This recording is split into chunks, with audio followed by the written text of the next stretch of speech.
5 തലമുറകളായി നിങ്ങൾക്കൊപ്പം PRS hospital. ഏകദേശം ഭാരതത്തിൽ വേദങ്ങളും ഉപനിഷത്തുകളും പുരാണങ്ങളും ഒക്കെ ഉണ്ടായിട്ട് അയ്യായിരത്തോളം വർഷമാകുന്നു. 3000-നും 5000-നും ഇടയ്ക്ക് വർഷമാകുന്നു. ഇതിൽ ഓരോ കാര്യങ്ങൾ വളരെ കൃത്യമായി പറഞ്ഞു വെച്ചിട്ടുണ്ട്.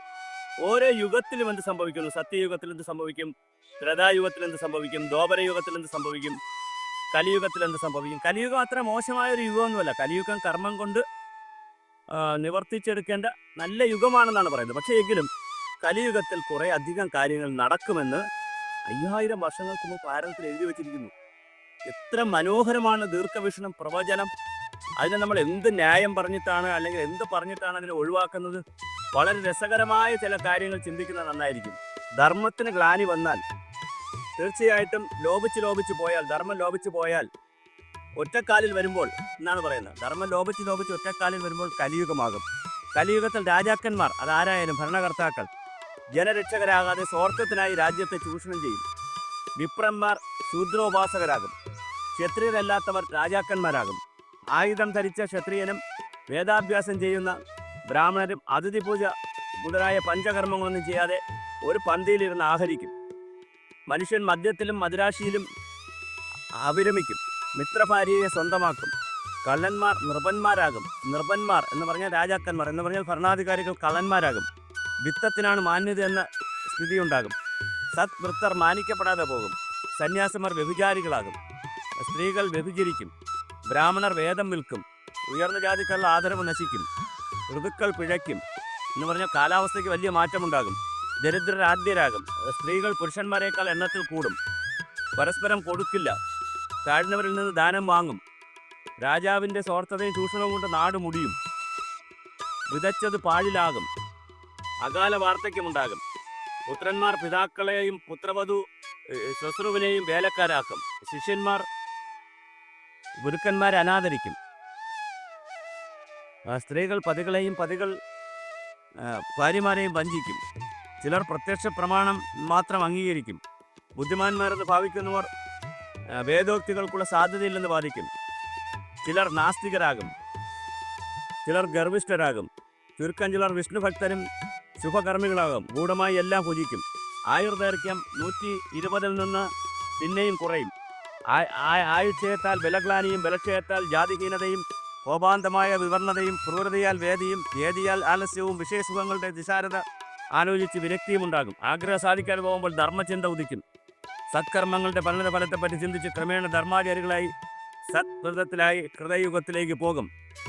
ഇതെല്ലാം നന്നായി വരുമെന്നാണ് പറയുന്നത്. ഇതിനകത്ത് പറഞ്ഞിരിക്കുന്നതിൽ ചില കാര്യങ്ങൾ നമുക്കിപ്പോൾ ഒന്നിച്ചിരുന്ന് ആഹാരം കഴിക്കുന്നതും അതുപോലെ സ്ത്രീകളുടെ എണ്ണം കൂടുന്നത്, അങ്ങനെ പല കാര്യങ്ങളും അതൊരു സ്റ്റാറ്റിസ്റ്റിക്സായിട്ട് എടുത്താൽ മതി. അല്ലാതെ അതിനെല്ലാം മോശമായിട്ടല്ലേ പറഞ്ഞിരിക്കുന്നത്. എന്നാൽ ഒരുപാട് കാര്യങ്ങൾ മോശം സംഭവിക്കുമെന്ന് പറഞ്ഞിട്ടുണ്ട്. അപ്പോൾ അങ്ങനെ സംഭവിച്ചു കൊണ്ടിരിക്കുകയല്ലേ ശരിക്കും ഇപ്പോൾ? ശരിക്കും എന്തൊക്കെയാണ് നമ്മൾ സമൂഹത്തിൽ കേൾക്കുന്നത്? എത്ര മോശമായ ബന്ധങ്ങളെക്കുറിച്ചാണ് അറിയുന്നത്?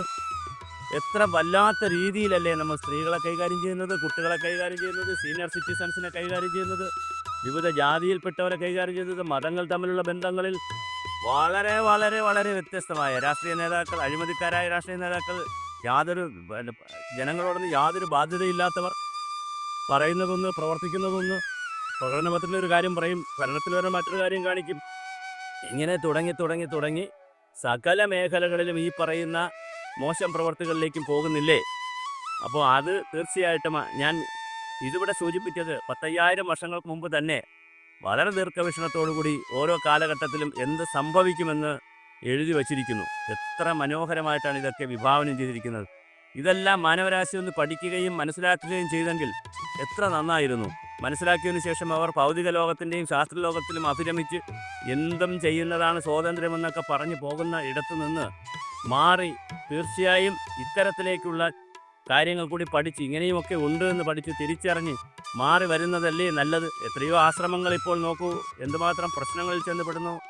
തട്ടിപ്പുകളിൽ, അതുപോലെ തന്നെ ആത്മഹത്യകളിൽ, മരണങ്ങളിൽ, കൊലപാതകങ്ങളിലൊക്കെ എത്ര കാര്യങ്ങളിലാണ് സന്യാസി സമൂഹവും സ്വാമി സമൂഹവും ഒക്കെ ചിലയിടത്തെങ്കിലും വരുന്നത്. ഒറ്റപ്പെട്ടതായിരിക്കാം, എന്നാലും എത്ര കേസുകളാണ് നമ്മുടെ മുന്നിൽ വരുന്നത്. അപ്പോൾ തീർച്ചയായും എല്ലാ സമസ്ത മേഖലകളിലും ഒരു മൂല്യച്യുതിയുടെ കാഴ്ച ഉണ്ടാകുമെന്ന് നൂറ്റാണ്ടുകൾക്ക് മുമ്പ് എഴുതി വച്ചു, പറഞ്ഞു വച്ചു. അത് കാണുകയാണ്. എന്ന് വിചാരിച്ച് അത് മാറ്റാൻ മനുഷ്യർക്ക് കഴിയണ്ടേ? മനുഷ്യർ അപ്പോഴല്ലേ മാനവരാകുന്നത്. തീർച്ചയായിട്ടും മാറി ചിന്തിക്കുകയും പുരോഗമനപരമായി നമുക്ക് ലഭിച്ച വിദ്യാഭ്യാസവും ശാസ്ത്ര അറിവുകളും നമുക്ക് ലഭിക്കുന്ന ആത്മീയ അറിവുകളും എല്ലാം കൂടി കൂട്ടിയോജിപ്പിച്ചാൽ മനോഹരമായ രീതിയിൽ നമുക്ക് മുന്നോട്ട് പോകാൻ കഴിയില്ലേ? ഒരു ആത്മജ്ഞാനവും ആത്മബോധവും കൃത്യമായി കൊണ്ടുപോകാൻ കഴിഞ്ഞാൽ തീർച്ചയായിട്ടും ഈ ശാസ്ത്ര സാങ്കേതിക വിദ്യകളുടെ യുഗത്തിൽ, ഈ പുതിയ കാലഘട്ടത്തിൽ വളരെ മനോഹരമായി, വളരെ സുന്ദരമായി തന്നെ മനുഷ്യർക്ക് ജീവിക്കാൻ കഴിയും. പക്ഷേ നിർഭാഗ്യവശാൽ ഞാനിവിടെ പറഞ്ഞതുപോലുള്ള നിരവധി ദുശ്ചിന്തകളും മൂല്യമില്ലായ്മയും ഒക്കെയാണ് കുടുംബ ബന്ധങ്ങളിലാകട്ടെ സാമൂഹ്യ ബന്ധങ്ങളിലാകട്ടെ വലിയ പ്രതിസന്ധിയാണ് നമ്മുടെ മുന്നിൽ കണ്ടുവരുന്നത്.